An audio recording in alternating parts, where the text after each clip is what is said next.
A ver, ¿cómo toman los médicos esas decisiones tan importantes sobre nuestra salud? Es una pregunta clave, ¿verdad? Porque durante muchísimo tiempo la respuesta se basaba pues, en la tradición, en la autoridad de un experto o simplemente en la intuición. Pero claro, todo eso dio un vuelco con la llegada de un enfoque que fue de verdad revolucionario, la medicina basada en la evidencia. Así que venga, vamos a meternos de lleno en esta idea que, literalmente, cambió las reglas del juego en la práctica clínica. Vale, para darnos cuenta de lo importante que fue este cambio, tenemos que hacer un pequeño viaje en el tiempo.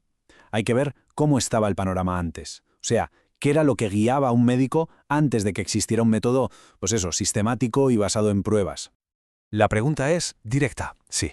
A ver, si no existía un sistema riguroso para saber qué funcionaba y qué no, ¿en qué se basaban las decisiones? ¿En qué se confiaba para tratar a los pacientes? Pues la respuesta, la verdad, es fascinante y hasta un poco sorprendente. Y es que, con un poquito de ironía, aquí se describen algunas de esas alternativas. Fijaos, estaba la medicina basada en la confianza, que a veces era, pura chulería. O la basada en la providencia, que era básicamente dejarlo en manos de la divinidad. Y ojo, hasta la basada en el nerviosismo, donde el miedo a un juicio era lo que movía los hilos. Vamos, que viendo esto queda clarísimo por qué hacía falta, y de forma urgente, un sistema mucho mejor.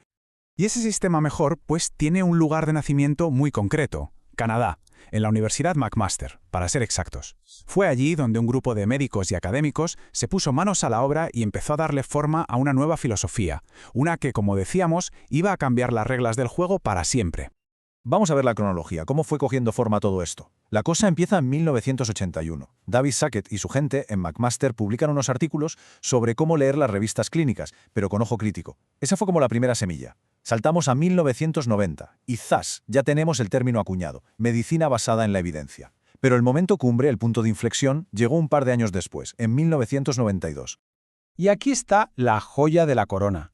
El famoso artículo en la revista JAMA, que es una de las grandes. Esto fue lo que lo presentó al mundo entero. Y ojo, porque no lo vendieron como un método más. No, lo llamaron, y con razón, un cambio de paradigma.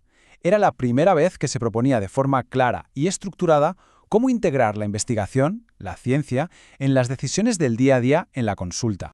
Vale, entonces, ¿de qué va exactamente este nuevo paradigma? Porque, cuidado, no es tan simple como coger un estudio y hacer lo que dice, para nada. Todo esto se apoya en tres pilares, tres patas fundamentales que tienen que estar siempre en equilibrio.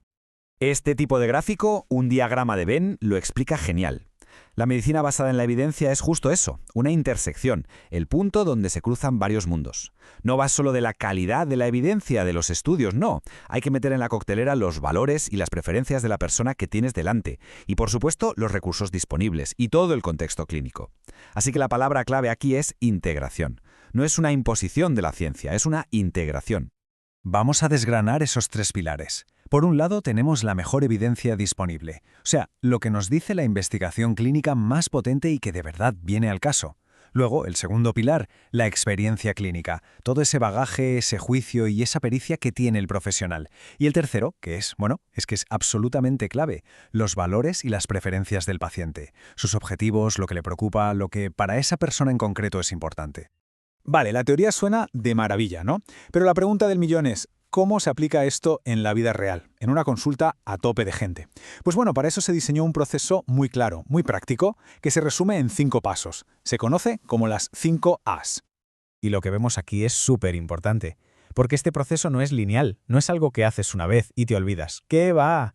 Es un ciclo, un bucle continuo de aprendizaje y de aplicación que tiene siempre, pero siempre, a la persona, al paciente, justo en el centro. Vamos a darle una vuelta rápida a estos 5 pasos. El primero es ask, o sea, preguntar. Se trata de formular una pregunta clínica que sea clara, que vaya al grano y que se pueda responder. El segundo es acquire, adquirir. Salir a buscar la mejor evidencia que responda a esa pregunta. Tercero, appraise, que es evaluar. Aquí toca ponerse crítico y analizar esa evidencia. ¿Es buena? ¿Me sirve para mi caso? Cuarto, apply, aplicar. El momento de la verdad. Integrar esa evidencia con la experiencia y con lo que el paciente quiere. Y el último, act, actuar.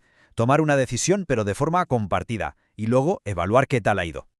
Claro, como pasa con todas las grandes ideas, con la medicina basada en la evidencia, también han surgido un montón de malentendidos, de mitos. Así que ahora toca hacer algo fundamental, separar el grano de la paja, ver qué es mito y qué es realidad, para entender de verdad lo que aporta.